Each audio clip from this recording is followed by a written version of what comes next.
नमस्कार दोस्तों, स्वागत है एक बार फिर से आप सभी का हमारे YouTube चैनल एसएस क्लासेस पर, जहां पर मैं शालिनी मिश्रा एक बार फिर से आपके सामने प्रस्तुत हूँ एक नया टॉपिक लेकर के, जो कि हमारा पेपर 1 से रिलेटेड होगा। तो नेट जेआरएफ के लिए आज हम पेपर 1 में आज पढ़ने वाले हैं अनुसंधान अभिलेख, यानी कि रिसर्च डिजाइन को पढ़ने वाले हैं यहाँ पर।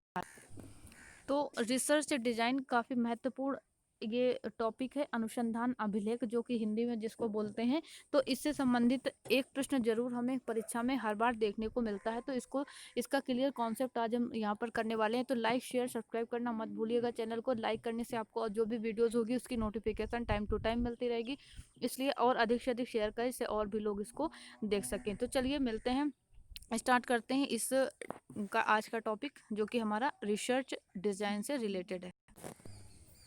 तो शोध अभिकल्प, रिसर्च डिजाइन, इसको देख लेते हैं आज हम। इसके बारे में समझ लेते हैं थोड़ा सा। शोध अभिकल्प यानी रिसर्च डिजाइन, ठीक है। तो शोध अभिकल्प होता क्या है, इसके बारे में बात करते हैं तो ये क्या है कि किसी भी शोध को सही ढंग से पूरा करने के लिए शोध कार्य प्रारंभ करने के पूर्व यानी पहले शोध की विस्तृत कार्य योजना बनाना अति आवश्यक होता है। और शोध का एक महत्वपूर्ण गुण उसमें उपयुक्त विधि का उपयोग किया जाना है।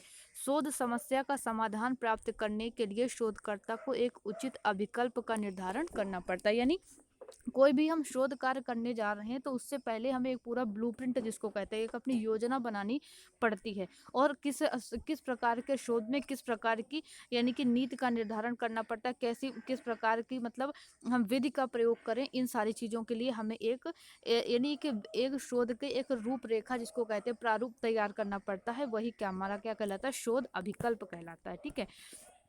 तो इसलिए जो शोध का सर्वाधिक महत्वपूर्ण चरण यानी क्या होता है, वो क्या होता है, शोध का अभिकल्प या शोध डिजाइन, जिसको इंग्लिश में डिजाइन बोलते हैं, उसको अभिकल्प ही यानी बनाना कहते हैं। यानी कि किसी भी अनुसंधान में या रिसर्च में महत्वपूर्ण भूमिका निभाता है ये शोध अभिकल्प, जिसको डिजाइन भी बोलते हैं, ठीक है।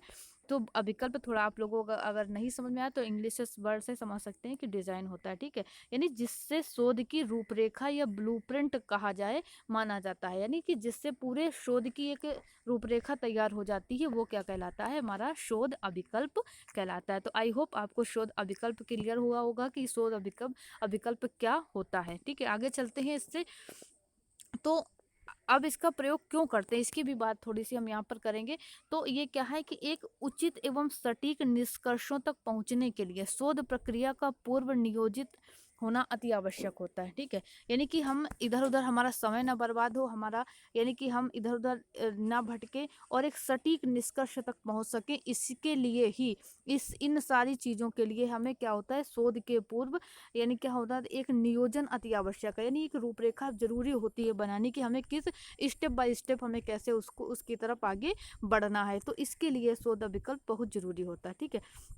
पूर्व नियोजन की इस प्रक्रिया को शोध अभिकल्प, शोध डिजाइन या शोध प्रारूप कहते हैं, ठीक है। तीन को अभिकल्प भी कहते हैं, डिजाइन या प्रारूप, इसको बात तीनों की एक ही होती है, ठीक है। यानी कि शोध के करने से पूर्व जो हम नियोजन करते हैं, जो एक नीतियां बनाते हैं, जो एक रूपरेखा तैयार करते हैं कि किस किस स्टेप को फॉलो करते हुए हमको रिसर्च की तरफ बढ़ना है, अपनी शोध की तरफ बढ़ना है, वो हमारा शोध अभिकल्प कहलाता है, ठीक है।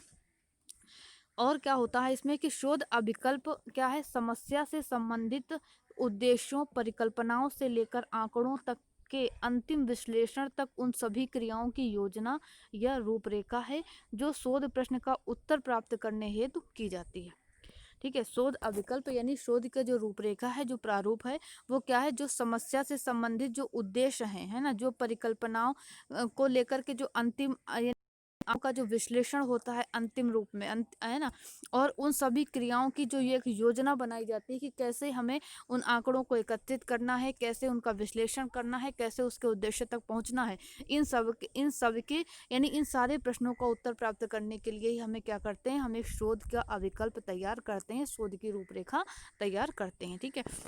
और इस प्रकार क्या होता है, ये एक व्यापक कार्य योजना, यानी एक छोटा सा कार्य नहीं है ये, कि पूरा, यानी इसी इसी ब्लूप्रिंट में, इसी रूपरेखा से ही क्या होता है, हमारा पूरा शोध कार्य संपन्न हो जाता है। तो एक बहुत व्यापक स्तर की कार्य योजना है ये, और जिसका अंतिम उद्देश्य क्या होता है, अनुसंधानकर्ता को शोध प्रश्न का ऐसा उत्तर प्रदान करना जो यथासंभव वैध, वस्तुनिष्ठ, परिशुद्ध और कम खर्चीला हो। ठीक है, यानी कि हमें ऐसी रूपरेखा, ऐसा नहीं कि हम ऐसी लंबी चौड़ी एक रूपरेखा तैयार करने अधिक समय भी लगे, अधिक धन भी लगे, और मतलब हम उस निष्कर्ष तक भी, मतलब उचित निष्कर्ष तक भी ना पहुंच सके, तो ये सब क्या होगा, व्यर्थ होगा। लेकिन तो इसमें क्या होता है, हमें एक ऐसी योजना बनानी है कि जिसमें क्या होता है, एक यथासंभव वैध, वस्तुनिष्ठ, एक शुद्ध और कम खर्चीली क्या हो, एक कम खर्चीली, यानी एक व्यवस्था, हमें एक रूपरेखा तैयार हो जाए जिससे हम एक उचित निष्कर्षों तक हम पहुंच सकें। ठीक है,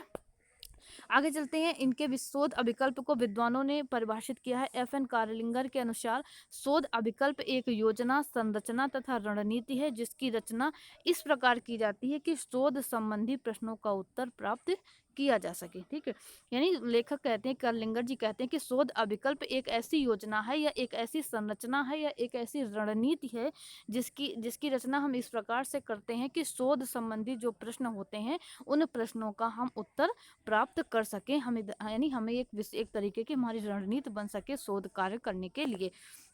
PV यंग जी लिखते हैं कि क्या, कहाँ, कब, कितना, किस तरीके से इत्यादि के संबंध में निर्णय लेने के लिए किया गया विचार, अध्ययन की योजना, अध्ययन अभिकल्प का निर्माण करता है। कितना बढ़िया इन्होंने लिखा कि क्या करना है हमको, है ना, कहाँ करना है, कब करना है, और कितना करना है, किस तरीके से करना है ना, सारी बातें इसमें आ गई। यही शोध की, यही प्रारूप है शोध का, कि शोध में हम क्या, यही तो हमारे प्रश्न होते हैं कि हमें क्या खोजना है ना, किन तथ्यों को हमें कहाँ खोजना है, कहाँ से आंकड़े एकत्रित करने हैं, कब करने हैं, कैसे करने हैं, कितने करने हैं, ये सारे प्रश्न क्या होते हैं, शोध के अंतर्गत ही आते हैं। तो इन्हीं सारी प्रश्नों को एक व्यवस्थित तरीके से, एक इसी संबंध में एक निर्णय लेना ही क्या करना है, एक अध्ययन करना ही क्या कहलाता है, शोध अभिकल्प कहलाता है। ठीक है, आगे चलते हैं। तो शोध निर्णय जो है उसको ध्यान में रखते हुए समग्र शोध अभिकल्प को हम विभिन्न भागों में बांट सकते हैं, कि कौन कौन से भाग हैं शोध अभिकल्प के, उनकी बात यहाँ पर करते हैं। ठीक है, तो एक होता है प्रतिचयन अभिकल्प। प्रतिचयन, है ना, इस अर्थ निकालने की कोशिश कीजिएगा। यानी जो एक प्रतिचयन, यानी एक बड़ी आबादी या एक समूह से प्रतिनिधि प्रतिदर्श को प्राप्त करने की विधि से संबंधित, एक बड़ी आबादी में से जो कुछ सैंपल लेते हैं, चयन करते हैं, वो क्या कहलाता है, प्रतिचयन अभिकल्प कहलाता है, प्रतिचयन प्रारूप कहलाता है। ठीक है, अवलोकन संबंधी अभिकल्प, अवलोकन करना, है ना, जिसका संबंध अध्ययन की अवधि में प्रयोग की जाने वाली अवलोकन विधियों और स्थितियों से होता है। अवलोकन संबंधी अविकल्प जो होता है, किससे संबंध होता है, कि यानी अध्ययन की अवधि में प्रयोग की जाने वाली जो भी हम अवलोकन की विधियां होती, जो स्थितियां होती, इन्हीं से संबंधित होती है। ठीक है, अब एक होता है सांख्यिकी अविकल्प, यानी सांख्यिकी तरीके से भी हम रिसर्च की एक रूपरेखा तैयार करते हैं। वो कैसे, कि यानी इसका संबंध किससे होता है, कि इसका संबंध होता है निधि प्रतिदर्श के चुनाव की संख्या से, है ना, एकत्रित जानकारी के वर्गीकरण करने से, उस आंकड़ों का विश्लेषण करने की जो तकनीक होती है, ये सारे सांख्यिकी अभिकल्प के अंतर्गत आते हैं। ठीक है, उसके बाद होती प्रक्रिया यानी परिचालन अभिकल्प। प्रक्रिया यानी परिचालन मतलब इस स्तर पर प्रतिदर्श जुटाए जाते हैं, उनका अवलोकन की जो तकनीक होती है और उसके परिणाम तक पहुंचने के लिए उनकी जो व्याख्या की जो रूपरेखा तैयार की जाती है, वो क्या कहलाती है, प्रक्रिया यानी ये परिचालन अभिकल्प कहलाता है। ठीक है, तो ये अभिकल्प के हमने 4 भाग देखे। प्रतिचयन करना, पहले कि हम उसको कितनी बड़ी आबादी या कितने बड़े समूह से हम किस विधि को प्राप्त करने की जो विधि होती है उनको, फिर उसका अवलोकन करना, वो उसकी रूपरेखा तैयार करना, फिर सांख्यिकी अभिकल्प यानी उन आंकड़ों को प्रस्तुत करने की जो रूपरेखा होती है, फिर उसका प्रक्रिया करना, परिचालन करना, यानी और आंकड़े जुटाना, अवलोकन करना, है ना, उसके रिजल्ट तक पहुंचना, ये सभी कहलाता है। ठीक है, आगे चलते हैं, अब थोड़ा सा इसके बारे में और जानते हैं कि ये शोध अभिकल्प क्या है। प्रस्तावित शोध की एक ऐसी रूपरेखा होती है जिसे वास्तविक शोध कार्य को प्रारंभ करने के पूर्व व्यापक रूप से सोच समझ के पश्चात तैयार किया जाता है।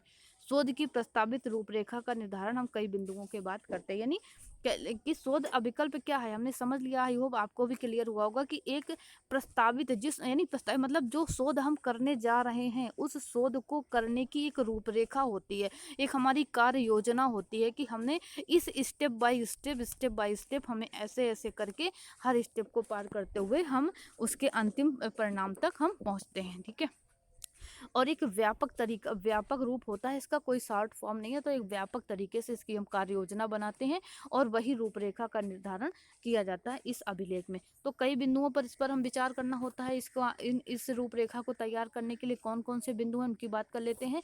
कि अध्ययन का प्रयोजन क्या है, ये भी है ना, उसका संबंध, आंकड़ों के प्रकार की आवश्यकता, वांछित आंकड़ों का स्रोत, अध्ययन का क्षेत्र और समय।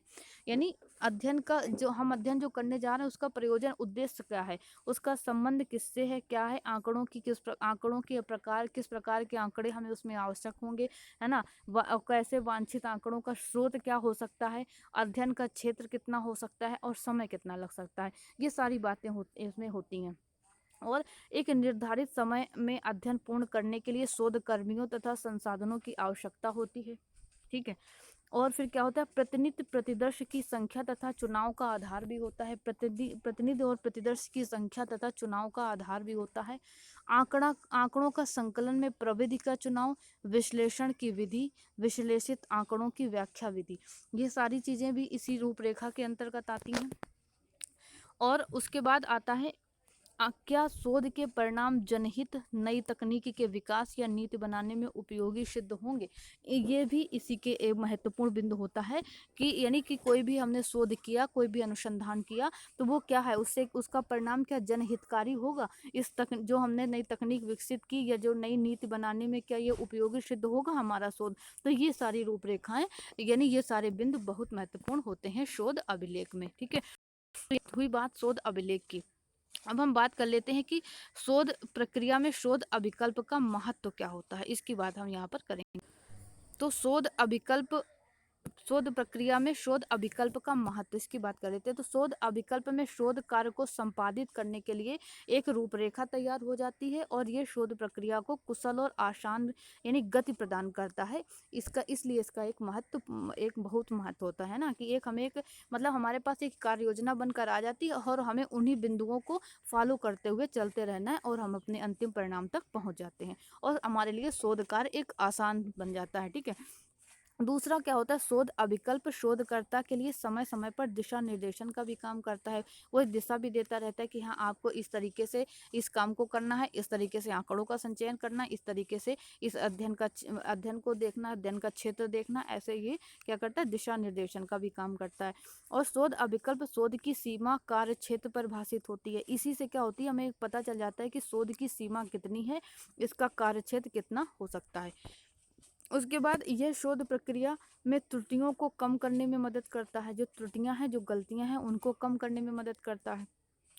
पूर्वाग्रह को कम करने में मदद करता है ना। और एक शोध अभिकल्प के प्रयोग से सटीक और विश्वसनीय परिणाम भी प्राप्त किए जा सकते हैं और समय की बचत होती है, जो सबसे महत्वपूर्ण बिंदु है। तो ये तो था हमारा आज का लेसन। कुछ और भी बिंदु हैं इससे संबंधित, वो भी अगर आप देख लेते हैं जल्दी से। शोध प्रक्रिया को व्यवस्थित भी बनाता है ना। आई होप सबको क्लियर हो गया होगा अब शोध विकल्प क्या है, अब आप भूलेंगे नहीं इससे संबंधित जो भी बात होगी। ठीक है, और ये क्या करता है, शोध से संबंधित अनिश्चितता, जो भ्रम की स्थिति होती है उसको कम करने में मदद करता है। उचित शोध सामग्री के संग्रह, परिकल्पना के परीक्षण में मदद करता है। और ये क्या करता है, बाधा निवारण का काम करती है। और जो भी अपना शोध प्रारूप, शोध प्रक्रिया में आने वाली कठिनाइयों का निदान करने में भी क्या करता है, ये सहायता करता है। ठीक है, और ये शोध अभिकल्प में विश्लेषणात्मक सांख्यिकी प्रक्रियाओं की पहचान पहले से की जाती है और जिनका उपयोग आंकड़ों का विश्लेषण करना भी जिनसे आसान हो जाता है। और शोध अभिकल्प क्या करते के कारण ही क्या होता है कि अध्ययन की एक समग्र समीक्षा की जा सकती है। यानी कि हम ये समझ सकते हैं कि हमारा इस शोध का क्षेत्र कितना बड़ा है, उसका एक हम पूरी समीक्षा कर सकते हैं कि हमें इतना इतना काम करना है। तो ठीक है, कल के वीडियो में हम देखते हैं शोध अभिकल्प के प्रकार। तो आज का वीडियो कैसा लगा, इस बारे में अपनी राय कमेंट के माध्यम से हम तक ज़रूर पहुंचाइएगा। और आपको जो भी इसमें टॉपिक, जो भी बिंदु अगर आपको नहीं समझ में आए तो प्लीज़ ज़रूर बताइएगा उनको, वह हम ज़रूर उनको डिफाइन करेंगे अगले वीडियो में। ऐसे ही बने रहिए हमारे साथ, अधिक से अधिक शेयर कीजिएगा। आप लोगों के व्यू का हमें इंतज़ार रहता है, आप लोगों के फीडबैक का हमें इंतज़ार रहता है, जिससे हम और मोटिवेट होते हैं ऐसे ही लेसन बनाने के लिए। चलिए मिलते हैं कल फिर अपने एक महत्वपूर्ण टॉपिक के साथ। Thank you.